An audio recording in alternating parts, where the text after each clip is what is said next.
काँग्रेसच्या पूर्व विदर्भात सुरू असलेल्या जनसंघर्ष यात्रेचा समारोप आज नागपूर इथं होतोय। संध्याकाळी नागपुरात काँग्रेसची मोठी सभा होणार आहे। यावेळी काँग्रेस शक्ती प्रदर्शन करणार आहे। काँग्रेसचे प्रदेशाध्यक्ष अशोक चव्हाण, विरोधी पक्षनेते राधाकृष्ण विखे पाटील यांच्यासह काँग्रेस पक्षाचे विविध नेते सहभागी होणार आहेत। जनसंघर्ष यात्रेनिमित्त प्रत्येक जिल्ह्यामध्ये सभा, रोड शो आयोजित करत राजकीय वातावरण निर्माण करण्याचा प्रयत्न काँग्रेसच्या वतीने करण्यात आला आहे।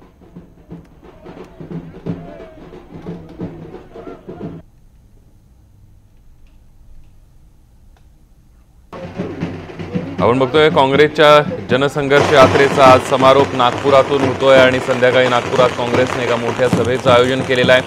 यावेळी काँग्रेसने शक्ती प्रदर्शन सुद्धा काँग्रेस करणार आहे। काँग्रेसचे प्रदेशाध्यक्ष अशोक चव्हाण, विरोधी पक्षनेते राधाकृष्ण विखे पाटील आणि त्यांच्याबरोबर सगळे दिग्गज नेते काँग्रेसचे आज या सभेला उपस्थित असणार आहेत। थेट जाऊयात नागपुरात, आपले प्रतिनिधी सागर कुलकर्णी आपल्या सोबत थेट आहेत। सागर, आज समारोप होतोय या जनसंघर्ष यात्रेचा आणि समारोपाच्या निमित्तानं काँग्रेस शक्ती प्रदर्शन करत आहे।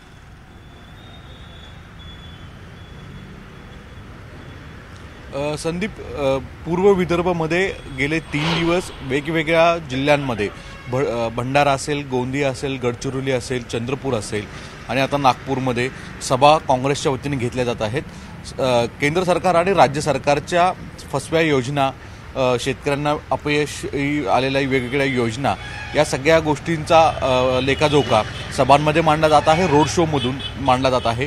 काँग्रेस या माध्यमातून येणाऱ्या लोकसभेच्या निवडणुकीच्या एक तयारीचा भाग या सगळ्यांकडे पाहता येईल अशा स्वरूपातली भूमिका दिसून येते। दुसऱ्या बाजूला पूर्व विदर्भाने 2014च्या लोकसभा असेल किंवा विधानसभा असेल, यामध्ये काँग्रेसच्या बऱ्यापैकी नेहमी साथ देणाऱ्या विदर्भामध्ये भाजपाला चांगली साथ दिली होती आणि त्याच्यामुळे भाजपाची सत्ता स्थापनेमध्ये फार मोठा वाटा विदर्भाच्या भागातून येतो। विशेष म्हणजे पूर्व विदर्भामधून राज्यामध्ये देखील दिग्गज मंत्री आहेत, ज्याच्यामध्ये राजकुमार बडोले असतील, वित्तमंत्री सुधीर मुनगंटीवार असतील, यासह आदिवासी राज्यमंत्री आत्राम असतील। यामुळे या भागांमध्ये इतके मोठ्या प्रमाणात मिनिस्टर दिले गेलेले आहेत। स्वतः मुख्यमंत्री या पूर्व विदर्भातून येतात।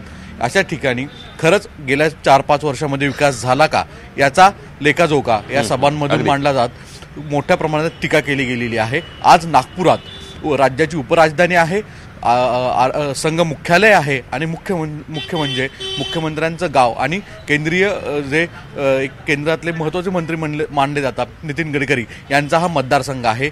या मतदारसंघामध्ये मोठ्या प्रमाणात काँग्रेस शक्ती प्रदर्शन करेल आणि पुन्हा एकदा जागा नागपूरची काँग्रेसकडे खेचण्याचा प्रयत्न, याची सुरुवात याच सभेच्या माध्यमातून केली जाईल असं सांगितलं जातं। संदीप, अगदी सागर, धन्यवाद तुम्ही दिलेल्या संपूर्ण माहितीबद्दल आणि या सगळ्या जनसंघर्ष यात्रेच्या शेवटच्या दिवसाचे सगळे अपडेट आम्ही तुमच्याकडून जाणून घेत राहणार आहोत। बघूया पुढची बातमी।